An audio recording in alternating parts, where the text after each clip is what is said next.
Tarbela dam کے 42 سال بعد شروع کیے جانے والے موہمن ڈیم کا شمار درمیانے درجے کے ڈیمز میں ہوتا ہے، جو 12 لاکھ ایکڑ فٹ پانی محفوظ کرنے کے ساتھ ساتھ سالانہ 2 ارب 40 کروڑ یونٹ سستی بجلی پیدا کرے گا، جس کی لاگت 2 روپے فی یونٹ ہوگی۔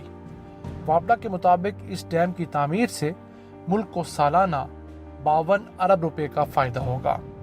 اس ڈیم سے 16,737 ایکڑ بنجر رقبہ زیر کاشت آئے گا، اور اس کے علاوہ 1,60,000 ایکڑ رقبہ جو پہلے سے زیر کاشت ہے اس کو زیادہ پانی مہیا ہو سکے گا، جس سے کسانوں کی آمدن میں اضافہ ہوگا۔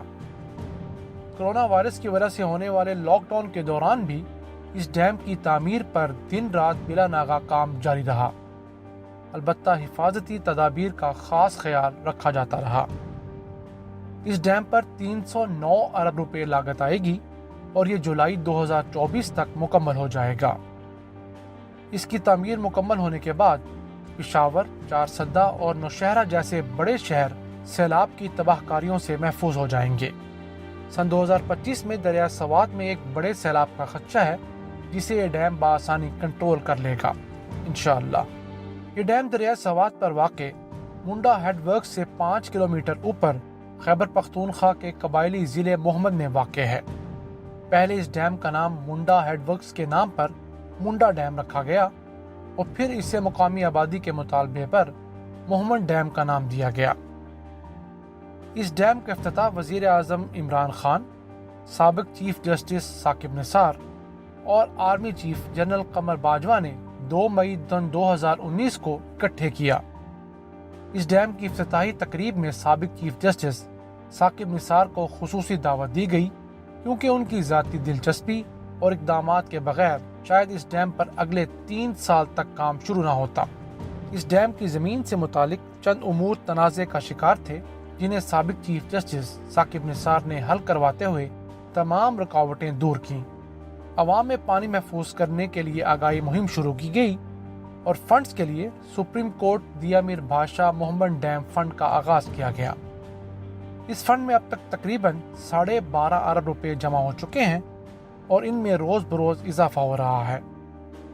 یہ ڈیم بنانے کے لیے کسی بھی قوم کی جانب سے سب سے بڑا جمع کردہ چندہ ہے۔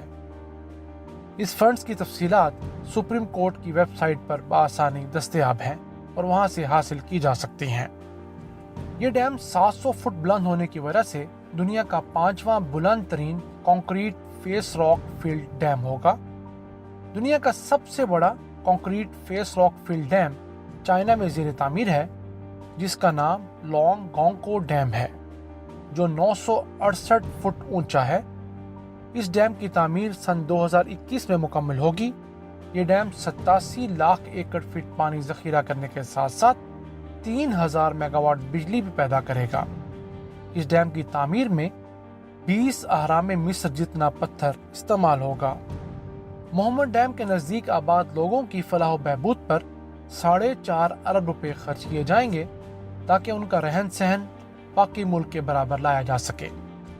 اس ڈیم کی تعمیر کے دوران زیادہ تعداد پاکستانی انجینئرز کی ہوگی، جنہیں یہاں تجربہ حاصل کرنا ہوگا، جو بھاشا ڈیم سمیت دیگر بڑے ڈیموں کی تعمیر میں استعمال ہوگا۔ چونکہ گزشتہ 42 سالوں میں ہم نے بڑے ڈیمز تعمیر نہیں کیے، اس لیے تربیلا ڈیم بنانے والے تمام پاکستانی انجینئرز ریٹائر ہو چکے ہیں، اور ان میں سے بھی ایک بڑی تعداد اب اس دنیا میں نہیں رہی۔ ہمیں ڈیمز بنانے کے لیے غیر ملکی انجینئرز کی ضرورت پیش آتی ہے، جو بہت مہنگے ہونے کے ساتھ ساتھ ہمارے جیسے زرعی ملک کی فوڈ سیکیورٹی کے لیے بھی قابل اعتماد نہیں۔ اس لیے ہمیں اپنے انجینئرز کی اشد ضرورت ہے۔ پاکستان کو سالانہ 117 ملین ایکڑ فٹ پانی درکار ہوتا ہے، لیکن ہم صرف 14 ملین ایکڑ فٹ پانی ہی ذخیرہ کر پاتے ہیں، جبکہ 10 سے 20 ملین ایکڑ فٹ پانی سمندر میں پھینک کر ضائع کر دیتے ہیں۔ ہمارے کسانوں کو فصلات کے لیے پورا پانی نہیں ملتا، اور ان کی پیداوار و آمدن کم ہوتی ہے۔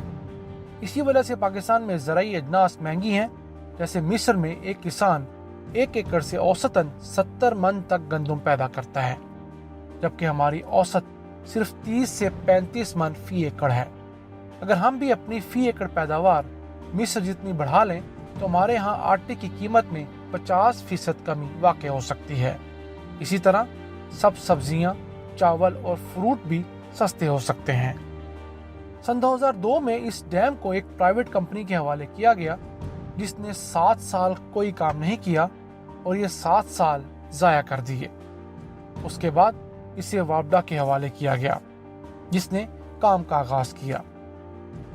परवेज़ मुशर्रफ ने अपने दौरे इक़्तिदार में पानी के लिए जो वाहिद काबिल ज़िक्र काम किया वो मंगला डैम की सलाहियत में इजाफा था। इसके अलावा चंद छोटे डैम बनाए जो रूटीन में बनते रहते हैं, जिनका कोई बड़ा इम्पैक्ट नहीं होता। इस मेगा प्रोजेक्ट का नाम मंगला डैम रेजिंग प्रोजेक्ट रखा गया। इसके तहत मंगला डैम की खोई हुई सलाहियत को वापस लौटाना था। सन 1967 में जब मंगला डैम बना तो उस वक्त पानी ज़ख़ीरा करने की सलाहियत तकरीबन 6.5 मिलियन एकड़ फीट थी, जो मट्टी और गारा जमा होने की वजह से सिर्फ 4.5 मिलियन एकड़ फीट रह गई।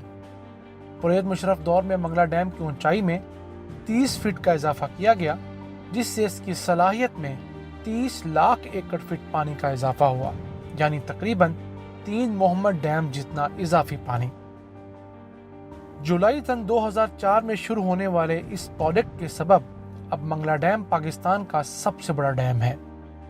मंगला डैम में आने वाला पानी 5,700 मुरब्बा मील के रकबे से जमा होकर यहाँ आता है, यानी मुख्तलिफ नदी नाले 5,700 मुरब्बा मील से इकट्ठे होकर इस डैम में गिरते हैं, जिसकी वजह से मट्टी की बड़ी मिकदार इस डैम की तह में बैठ जाती है, जिसे कम करने के लिए 1967 से ही इस पर काम का आगाज किया गया और अब तक 13.5 करोड़ दरख्त उस इलाके में लगाए जा चुके हैं, ताकि आने वाली मट्टी को वहीं रोका जा सके, जिससे मट्टी की मिकदार जो पहले 42,000 एकड़ फीट सालाना थी अब कम होकर 2,774 फीट सालाना रह गई है। यानी इस मिकदार में 15 गुना कमी वाक़ हुई है, जो बहुत बड़ी अचीवमेंट है। इसके अलावा डैम की उम्र जो पहले 115 साल थी अब बढ़कर 269 साल हो चुकी है। जुलाई 2004 में शुरू किया जाने वाला ये प्रोजेक्ट तकरीबन 100 अरब रुपए की लागत से मुकम्मल हुआ और इससे 13 लाख एकड़ के मालिक किसान मुस्तफीद हो रहे हैं। अब हम जानते हैं कि 1 एकड़ फीट पानी का मतलब क्या होता है। 1 एकड़ फीट पानी का मतलब कुछ यूँ होता है, 8 कनाल रकबे पर अगर 1 फुट पानी खड़ा कर दिया जाए तो वो 1 फुट पानी एकड़ फीट पानी कहलाएगा, जिसे अगर लीटर्स में नापा जाए तो 12,33,480 लीटर बनते हैं। मोहम्मद डैम में ज़ख़ीरा किया जाने वाला पानी 12 लाख एकड़ रकबे में 1 फुट खड़ा करने के लिए काफ़ी होगा और मंगला डैम का ज़ख़ीरा 74 लाख एकड़ रकबे को पानी की 1 फुट गहरी तह से ढक सकता है। अगर मंगला डैम को बड़ा ना किया जाता तो सन 2014 के दौरान आने वाले सैलाब से बहुत तबाही होनी थी। इस डैम ने पानी के बड़े रेले को अपनी झील में ही रोककर न सिर्फ अरबों रुपए का नुकसान बचाया, बल्कि इस पानी को ज़रूरत के वक्त छोड़कर अरबों रुपए का फ़ायदा भी पहुंचाया। और यहाँ आखिर में हम एक बात की तस्हीह करते जाएं कि इन वीडियोस के अंदर किसी के ऊपर तनकीद करने का मकसद सिर्फ तनकीद बराए तनकीद नहीं, बल्कि अवाम को ये बताना है कि हमारे साबिक हुक्मरानों ने इस मुल्क के साथ क्या खिलवाड़ किया। हम हर किसी पर तनकीद करते हैं, खा वो अयूब खान हो, ज़ियाउल हक हो, नवाज शरीफ हो, बेनज़ीर हो, जरदारी हो, इवन इमरान खान हो और परवेज़ मुशर्रफ भी हो। परवेज़ मुशर्रफ को आसमान से नहीं उतरा था, लेकिन चंद परवेज़ मुशर्रफ के नाम नेहाद चाहने वाले ऐसे हैं जो गंदी ज़ुबान इस्तेमाल करते हैं। उनको ये जानना होगा कि परवेज़ मुशर्रफ ने इस मुल्क को कम फ़ायदा दिया और ज़्यादा नुकसान दिया।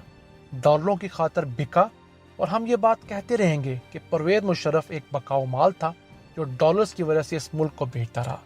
आपको एतराज़ हो तो हो, मेरिट पे जो काम उसने अच्छे किए, जैसे आज का मंगला डैम रेजिंग वाला, उसकी हमने तारीफ़ की, लेकिन जो इस मुल्क के साथ उसने खिलवाड़ किया उसको भी हम एक्सपोज करते रहेंगे और उसके साथ साथ तमाम हुक्मरानों को, ताकि हमें नेक्स्ट टाइम वोट देने से पहले पता हो कि किस हुक्मरान ने इस मुल्क के साथ क्या गुल खिलाए हैं। शुक्रिया।